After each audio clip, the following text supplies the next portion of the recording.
New alarm bells ringing tonight on the coronavirus outbreak in this country. Doctors say the virus is spread through droplets when someone coughs or sneezes. And I think the business community, it's in their interest that people actually stay home and stop the spread. For a business that can allow more employees to telecommute, we want you to do that.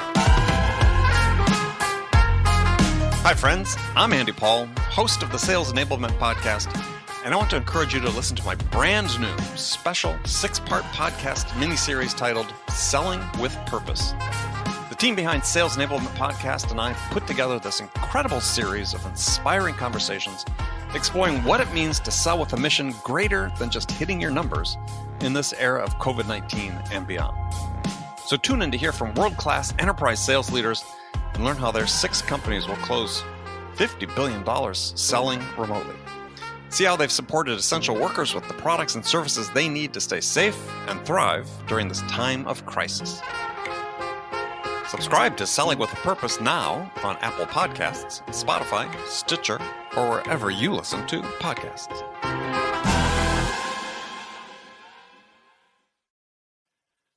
Guided selling from RingDNA makes your entire sales team more effective by revealing exactly what reps should do and when to do it. Guided selling works by transforming sales data into a curated list of prioritized sales actions. So when reps start their day, they'll never again wonder which prospects and accounts or hot inbound leads to reach out to next. Guided selling even shifts reps' priority in response to real-time buying signals. Finally, even new reps can sell like seasoned ones. Let RingDNA be your guide to success. Learn more at ringdna.com/guided selling. That's ringdna.com/guided selling. I feel people are going to be anxious to get back to the office and work with people. I mean, no one wants this to be the new normal. Yeah, I tend to agree. I think that there will be a phased approach to it. Certainly people who have compromised immunities may be scared to go back into the office and collaborate with others face-to-face. But yeah, in businesses where people actually enjoy working with one another, where they enjoy meeting with their customers and prospects, where they can build on the energy of working with others, I think people are clamoring to get back. Welcome to the Sales Enablement Podcast. Hi, friends. I'm your host, Andy Paul. And right now, you're probably asking yourself, where the heck is it's time to accelerate? Well, it's still here in spirit. It just has a new name. So why Sales Enablement? Well, let me fill you in. After nearly 5 years and more than 750 episodes of Accelerate, I thought it was time for a change. Time to update the show to reflect the challenges that lay ahead for all of us in sales. So I looked back at all the incredible conversations I've had, and there was a common theme that ran throughout. I've talked with over 700 incredibly smart people about anything and everything that enables you, whether you're SDR, BDR, AE, sales exec, account manager, or sales manager, to achieve more in sales. And that, friends, is what Sales Enablement truly is about. And that's my goal for this program, as it has always been, to enable you to achieve more.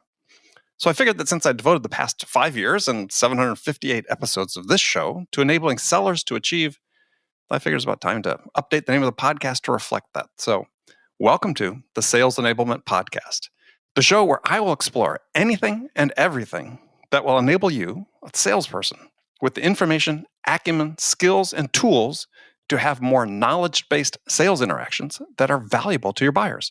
And that's the important point. Interactions that your buyers acknowledge are valuable to them.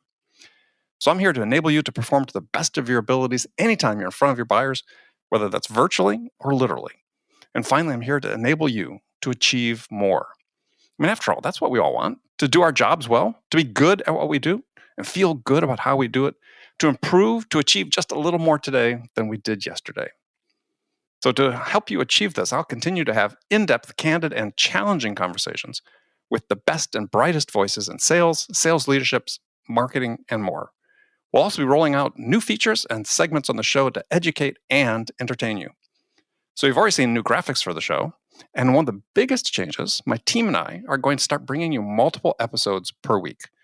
Now, to make sure you don't miss a single episode of the show, please make sure to go to iTunes and subscribe to the Sales Enablement Podcast. If you like what you've heard for the past 750 episodes, or even just this episode, please leave us a 5-star review. And make sure to follow us on Spotify as well. I'd also really appreciate it if you continue to share these episodes with the people in your networks. And if you haven't already connected with me on LinkedIn, please do that today. It will help me keep you up to date on everything we're doing to enable you to achieve more. Okay, ready? Let's get into it. Joining me on this first episode on the newly renamed Accelerate, which is actually now newly named the Sales Enablement Podcast, is Howard Brown. Howard is the founder and CEO of RingDNA. And I'm pleased to announce that the Sales Enablement Podcast is brought to you by RingDNA, and it's only been with their generous support that we've been able to make this all happen. And so, Howard, welcome to the show. Welcome to you, Andy. It's a pleasure to be here. Thank you. Yeah, well, I think your third appearance on the show, so I should have said welcome back. Well, it's great to be here, and I look forward to more opportunities. Yeah, so we are sort of launching this rebranded Accelerate, the Sales Enablement Podcast, in the teeth of the COVID-19 crisis. So how's the team at RingDNA handling this? As well as can be expected. I think that RingDNA was really at its core an application that allowed for remote teams to do their job and to do it as effectively and efficiently as possible. Having said that, there's a lot of energy at RingDNA when we're within our walls, and there's a lot of excitement on a daily basis, a lot of collaboration. Those pieces, while they're not gone, certain components of them are sorely missed, as you don't have a whiteboard, you don't have the opportunity to just walk over to somebody else's desk and start riffing. So this has definitely changed the culture in some ways. We certainly have a collaborative culture, one where we work together quite a bit, and high energy, high excitement, but doing that through Zoom and other tools, it's just not really the same thing. However, I think we're in a much better situation than most, and for that, I'm incredibly grateful for the entire team. Yeah, somebody had asked me that they were maybe made the statement to me that they thought this was the new normal, or what did I think would happen when this was done, and maybe riffing off what you just said is I feel people are going to be anxious to get back to the office and work with people. I mean, no one wants this to be the new normal. Yeah, I tend to agree. I think that there will be a phased approach to it. Certainly people who have compromised immunities may be scared to go back into the office and collaborate with others face to face. But yeah, in businesses where people actually enjoy working with one another, where they enjoy meeting with their customers and prospects, right, where they can build on the energy of working with others, I think people are clamoring to get back.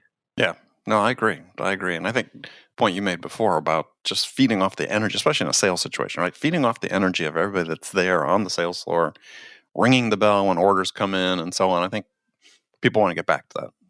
Yeah, and don't get me wrong, I do think that we have proven that sales, remote sales is possible with the technologies that exist today. I think that in communities like Los Angeles or San Francisco, where people are commuting for hours at a time, the idea of working occasionally from your home or home office makes a lot of sense. There's a lot more to be revealed. Yeah, no, I agree. I don't think we know exactly what's going to be the situation after this is done. I think you're right. It's going to take a while for people to sort of feel comfortable, certainly in big group settings, right? To reconvene, like sporting events and so on. It's hard to sort of even foresee. I mean, just looking at the behavior of people on the streets in New York is, yeah, we give people a steer wide berth around people. We turn our backs on people. New York's a very friendly place, actually, on the sidewalks. And it's really weird to see people like turning their backs as people walk by and so on. It's interesting to think about how that's going to change back. Yeah, I feel like as a society, we're going through a shared PTSD experience, and unfortunately, the outcome of that joint PTSD may be something that looks a lot like a joint OCD condition where we Yeah. all are so afraid of germs and touching and being near each other for quite some while that we're going to have to work through it, much like someone with individual OCD has to work through the challenges that they face with a variety of techniques and therapies and that sort of thing. I think it's going to resonate throughout our society for some time. Yeah, I was just reading something this morning about sort of an interactive op-ed piece. I forget which place it was at, but various contributors talking about, is the handshake gone? Yeah. So, all right. Well, so last point on this before I don't dwell on this too much is so what are you hearing from your customers? It very much depends on which customers we have. We're fortunate enough to have a wide swath of customers that represent different verticals, different sizes of their organizations. We have companies that are absolutely thriving through this period, specifically companies in healthcare, medical field, companies that some companies that are in the food industry. We have other companies that are really, really struggling because their offerings are simply not relevant during this COVID crisis. So companies, for example, that do events, live events, there's certainly no live events. I think everybody on this podcast can probably relate to having to cancel a sales event or gathering or postpone it. It's simply not happening. So there's those sort of organizations. We see companies that are in the restaurant business that absolutely are getting crushed, or we have several customers that are in real estate. Certainly real estate today is not thriving, and so we're seeing customers that are struggling. However, across the entire customer base, we're seeing greater utilization of RingDNA's platform, a stronger base of supervisors and sales leaders who are utilizing the tool to do more coaching, more oversight, have better visibility into what their remote teams and team members are doing. So I think this is certainly an inflection point for RingDNA and our go-to-market and growth, in that we're able to prove the value prop of RingDNA in a way because it's forced on our users. They're forced to manage field sales reps more like an inside sales rep. Inside sales teams are not in the office, so you have less visibility, less of that energy, less of that excitement, less opportunity to train and mentor them, to provide guidance, and that's where our tool simply helps teams win. So I think in general, this is a great moment in time for RingDNA. Unfortunately, it's something that's forced upon all of us, and not something we celebrate, but certainly something we recognize as one of those inflection moments. Right. Yeah, it all makes a ton of sense. Well, I mean, along sort of those lines, because we're talking about some transitions for people, we're talking about enabling some new capabilities for people. I mean, this show is now the Sales Enablement podcast. One of the topics we want to talk about is there seems to be about as many definitions of what sales enablement is as perhaps salespeople out there. I guess the first question is, are we just putting a new name on an old problem? I mean, sellers have always had to be enabled, right? I mean, they've always had coaching and training and content. Sellers need content to sell. Or is something different afoot? Well, there's always something new afoot. And I'll tell you, when we were discussing, and we've had a few really interesting conversations around the title of this podcast, and it's been fun and stimulating. One of the things I thought about was the idea of sales enablement as opposed to buyer enablement. Because I think in many ways, sales enablement's job is to really enable buyers, right? How do we help customers buy as opposed to confusing them? How can we improve sales effectiveness? And because so much of the buyer's journey has changed, we really need to pay greater attention to what buyers are doing and what buyers' needs are, and aligning our sales methodology, our sales approach, our opportunities to really influence that decision maker has changed. And so putting the right metrics, analytics in place to understand where we can actually influence that purchase decision across B2B purchases in particular is more of the art and science now of sales enablement. Yeah, and I agree. I mean, I think that because you're focusing it down to sort of these. I always look at sales as sort of a series of moments, right? Any sort of interaction with the buyer, or let's say a buying experience from start to finish, is a series of moments. Mm-hmm. And so much of the talk about enablement in the past, at least for me, has always been sort of at this macro level, where I think, following up what you were saying, if I understood what you were saying correctly, is it's like we really have to enable people in those moments and be able to measure the effectiveness of those moments. And yeah, one of the key measures of the effectiveness is, do those moments have any value to the buyer? And I think that gets lost, right? I think that we're so concerned about processes and systems and so on, but at the heart of it, the thing we really have to enable sellers to be able to do is say, yeah, I need to have a solid, let's sort of borrow a term from Gartner, they talk about knowledge-based sales interaction that has value for the buyer.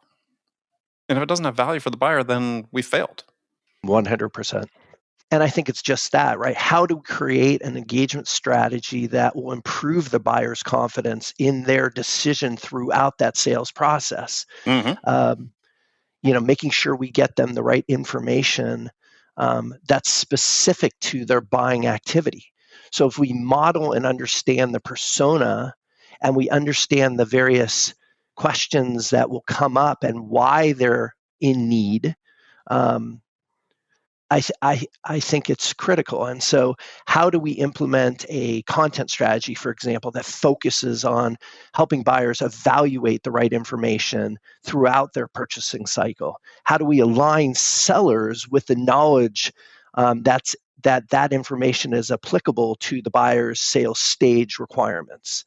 How do we provide the right tools to make sellers present things that are contextual, whether it's in conversation or email or content, so that they can help their prospects or customers through this process? Because ultimately, you have to build trust, and very few buyers today feel their vendors are trustworthy. And so I think there's a lot of work to be done there.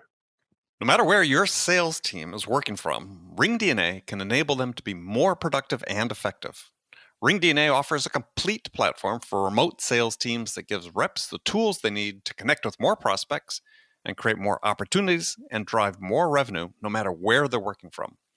And managers can get real-time insight they need to coach reps to success. Win more deals from anywhere on the planet with RingDNA. Learn more about how RingDNA helps remote teams at ringdna.com/remote work. That's ringdna.com/remote work. New alarm bells ringing tonight on the coronavirus outbreak in this country. Doctors say the virus is spread through droplets when someone coughs or sneezes. And I think the business community, it's in their interest that people actually stay home and stop the spread. For a business that can allow more employees to telecommute, we want you to do that. Hi, friends. I'm Andy Paul, host of the Sales Enablement Podcast. And I want to encourage you to listen to my brand new special 6-part podcast miniseries titled Selling with Purpose. The team behind Sales Enablement Podcast and I put together this incredible series of inspiring conversations exploring what it means to sell with a mission greater than just hitting your numbers in this era of COVID-19 and beyond. So tune in to hear from world-class enterprise sales leaders and learn how their 6 companies will close $50 billion selling remotely. See how they've supported essential workers with the products and services they need to stay safe and thrive during this time of crisis. Subscribe to Selling with a Purpose now on Apple Podcasts, Spotify, Stitcher, or wherever you listen to podcasts.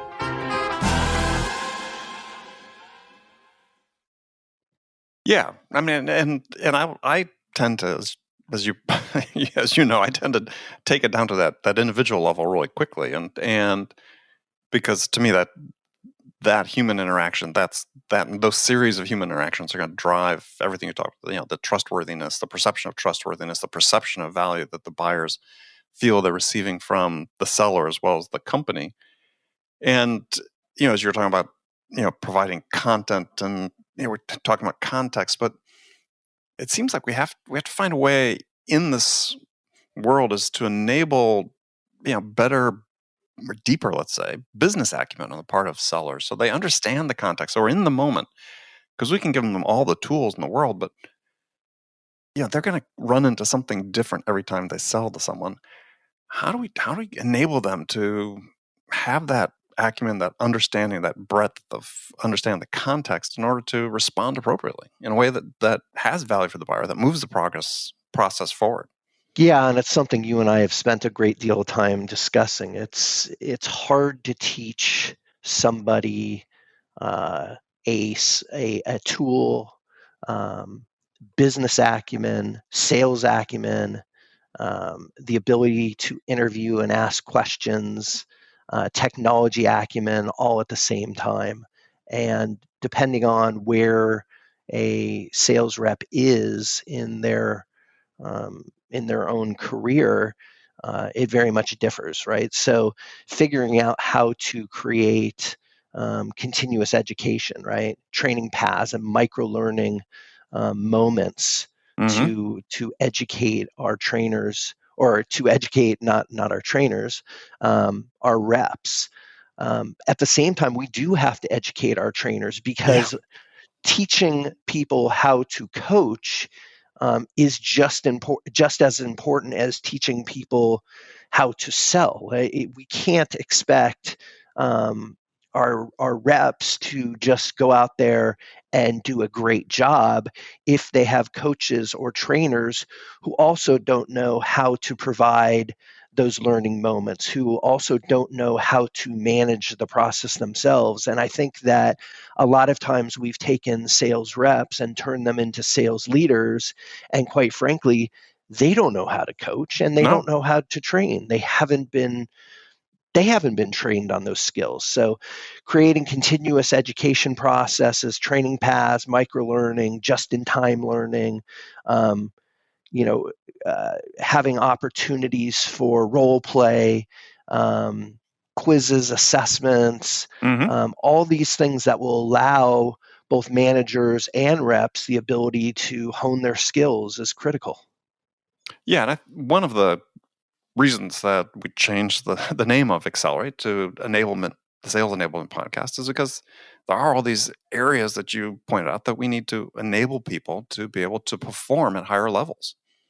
And it seems like this is something that's generally missing, is because we assume to some degree that, our sales leaders, our managers, since we promote them, therefore, de facto, they must have this knowledge about how to coach performance, how to make people or help people get better.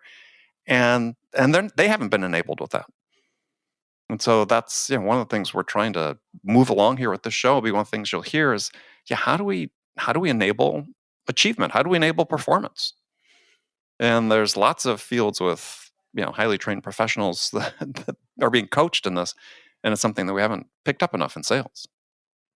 Yeah, and I love the fact that you're focused on sales enablement as almost as a movement, right? Because I think it really encompasses several key aspects of the buyer journey and the sales, and matching that buyer's journey to the sales process, right? So it's customer-facing sales, which is really sales content, which is used to educate prospective or existing customers, right, to encourage purchases or assist buyer decision-making process, right? There's the internal knowledge transfer, right? Sales and marketing content can then be used to convey new product information or new sales skills. There's seller onboarding. How do you initially train your new hires? There's sales coaching, right? Live and practice pitches. You can record them. You could use conversation analytics, peer-to-peer, manager-to-peer selling. All of these methodologies to help really hone and train reps. There's continuous education. There's inside sales reps and their process, which is around engagement and first call pitches and business acumen and asking great questions and discovering pain. There is just so many different aspects now of sales enablement that's so rich and so relevant to the buying process today. So one question, and this sort of, I don't know, play on your training as a clinical psychologist is, and I was having this discussion with somebody last week as interview I was doing for the show, is how much can we reasonably expect individual sellers to enable themselves, right? We talk about continuous learning, active learning, continuous development, personal development. How much can we reasonably expect the individual to really invest in that? Has it been a matter of how we make these opportunities to enable themselves available, or is it, this person I was talking to was saying, look, once we get people trained, maybe we're being unrealistic and expecting people to ever get much better. And, that didn't strike me as something I wanted to accept. I'm just interested in your ideas on that. Well, look, Andy, you were an incredible sales rep in your own right. And one of the things I find to be true with most amazing sales reps is they have a constant thirst for knowledge. They have an intellectual curiosity. They have a drive to always succeed and do better. And so if you are looking across your teams and you have those that are simply trained, onboarded, and ready to go, and that's the extent of it, those are probably people you want to eventually gift back to the community. I want a sales team of people. I love that expression. I want a team of people who are constantly learning, who are interested in the craft and the science of selling and business, who want to constantly be helpful to others, who have a thirst for connection. Those are the type of people that I want on my team. Well, and so here's another question along the same lines, and you and I have both seen sales managers of various types and various personality types. Everybody has experienced this, but I wonder how much of this with the individual is really down to their manager, because in the environment that we create, because I think people start looking at Maslow's hierarchy of needs, right? Is what do sellers want to be able to feel? They want to feel like they do their jobs well, that they're good at what they do, not necessarily that everybody doesn't have to be a superstar, right? I mean, they're good at what they do. They feel good about how they do it. And they want to think that they can improve. And I wonder whether have gotten into this mode where we're not encouraging that, right? We're so focused on perhaps activity metrics and other things that dividing people into A players, B players, C players, and so on, that doesn't encourage people to either feel good about what they're doing or feel that they can improve. Yeah, I think the worst thing you could do to a person is rob them of hope. We all have to strive to be our better selves, to improve. I think that's what keeps people going. And you want sales trainers, sales coaches, mentors who enable us to be better, who give us tools to improve on a daily basis, who provide us feedback, constructive feedback that helps us grow, opportunities to enrich our experience, and thereby providing a better, a better, richer experience to those prospects, customers that we're talking to. Mm-hmm. So the job of a great coach, mentor, teacher is to really show someone their own potential and to help them drive towards that. I think we've all had coaches, hopefully, or teachers that have made massive impact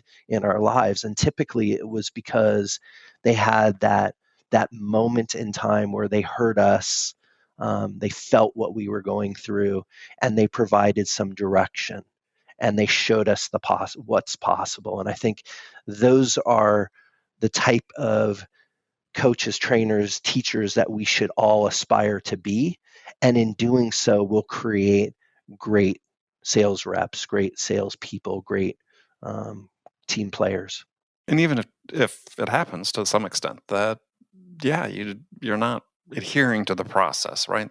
Precisely because it seems like one of the hard things I've seen in multiple sales organizations over the last 10, 15 years is this growing reluctance to let people sort of, find the best path for themselves. We tend to be more rigid in wanting people to comply to a process. And I think that's really down to the manager not feeling comfortable, like feeling maybe it's too risky to let this person, vary. I felt at one person sort of vary a little bit, I'll let somebody else. But we have to let people find that path where they can succeed to the best of their abilities. Yeah, it's a balance, right? And I think we see that in professional sports sometimes too, where talking to a Dodger fan here, where Mm-hmm. you pull out your reliever because that's what the analytics tell you should be doing, and unfortunately you pull someone in and the momentum is gone, and you end up losing the World Series. Now that's a very dramatic example. But that's exactly what happened, though.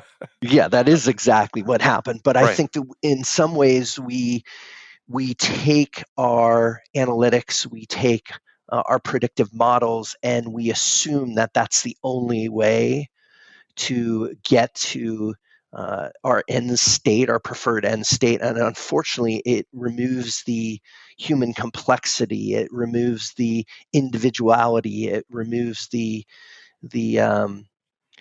context of the moment. And that any model is just that. It's a model. I think that's one thing that we've learned through this COVID-19 is there's a lot of models, and models are inherently incorrect, meaning they don't always work. You're trying to actually prove the model is inaccurate and to what degree. And that's where humans are so incredible, right? On a daily Mm-hmm. basis, if we study human beings, they constantly surpass our expectations. They constantly are surprising us. And how do we set up an organization that allows for that creativity while at the same time, sure, you want to eliminate mundane tasks. You want to provide predictive recommendations, right, to be helpful. You want to give people more information that will make them more effective, but you don't want to remove the humanness. That's the constant discussion around artificial intelligence. How can we provide artificial intelligence that will make people more human and not take away the humanness, the ability to sense and feel emotions and read the situation? How do we provide insight without taking away our humanity? Right. Yeah. I mean, I think that's an exciting future personally. But that is the challenge, as you talked about. Because I think one of the things that we see is that there'll be a certain portion of the sales cadre that will say, well, if I can have AI do that bit for me, then I'll let it, as opposed to saying, yeah, I'm going to use it to make me better. So I think it would be interesting to see how that all unfolds. So one last thing I wanted to dive into is tied a little bit to the topic about AI, but one of your passions is conversationalism. Let's say. Hopefully, I'm not creating a new word there. There are conversationalists, so I presume there's conversationalism. I like it. It works. Yeah, I might talk before about sales as a series of moments. Those moments are conversations. So how we have to make those more effective. We have to have better outcomes of those. What do you think is really the key for us to be able to, again, create sellers that are more proficient in those moments? It's a really, really important question. And I think it strikes at the very answer you're looking for, which is the questions we ask. Conversations really are about building rapport, asking great questions, getting people to open up, understand the situation that people are in, provide context. There is a level of emotional intelligence, which means you have to be situationally aware. And there are basic techniques to conversations that make some people more productive than others. The fact of the matter is that you have run a very successful podcast because you have the ability to get your guests to open up. You do that by asking great questions and providing insight where appropriate, and you do a lot of listening. That is the same technique that you would utilize if you're a therapist, if you're a sales rep, if you're a father to your children, or if you're a spouse to your loved one. The ability to actually listen, ask questions, and provide your own experience, in my experience, is what leads to the best conversations and typically the best outcomes. And I think that a big part of that, which we are going to stress increasingly, and I'm stressing in my writing and so on, is this idea about the value of understanding, right? That we don't make assumptions, we don't make presumptions about just because we have a well-defined persona of a buyer. We can't take any of that for granted, that this is the way they feel, this is the reason they feel that way. Is that the customer knowing that we understand their situation is a huge source of value for them. We talk about, creating value, delivering value to buyers. But what's not talked about enough is how much understanding is a source of value and a source of trust. And I think it just gets overlooked, and something we want to continue to emphasize. Yeah, I couldn't agree more. I really couldn't. I think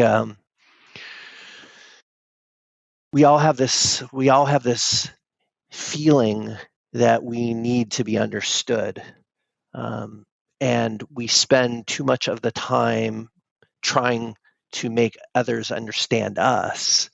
If we flip that to, we know that the one basic need, human need, is to be understood, and we spend more time trying to understand others, that will help them see the value in us. Absolutely. All right, Howard, fantastic conversation. We've unfortunately run out of time for today, but I want to thank you for joining us here on our debut episode of the Sales Enablement Podcast. Well, I couldn't be more excited, and I look forward to spending more time with you, Andy, and I wish you all the success with the new Sales Enablement Podcast.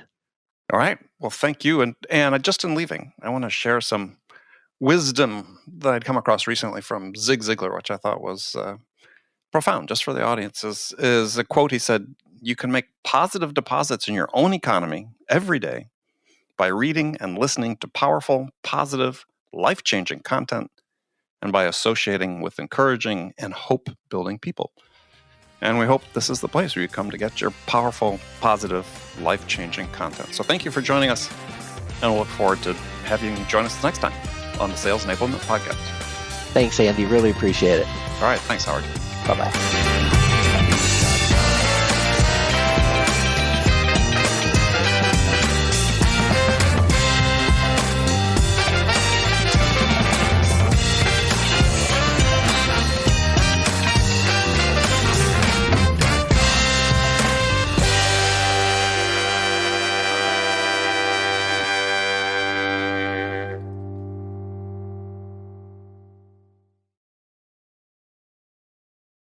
RingDNA is the leading sales enablement platform that uses AI to help scale business growth.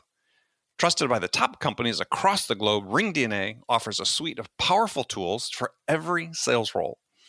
The RingDNA Dialer radically improves sales productivity and call connection rates, while guided selling helps reps know exactly what to do and when to do it.